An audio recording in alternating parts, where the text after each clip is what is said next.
అసఫ్జాయిల topic. అసఫ్జాయిలు 1724 నుంచి 1748 వరకు పరిపాలించారు. టోటల్ 10 మంది రాజులు, కానీ నిజాం అనే బిరుదున్న రాజులు 7 మాత్రమే.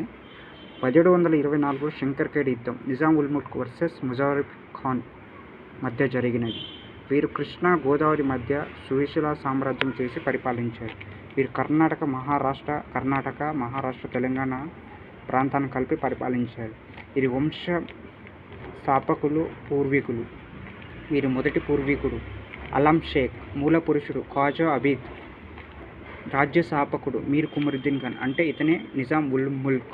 1724 నుంచి 1748 వరకు పరిపాలించాడు. వీరి మొదటి రాజధాని ఔరంగాబాద్, తర్వాత రాజధాని హైదరాబాద్. వీరి అధికారిక భాష పార్షికం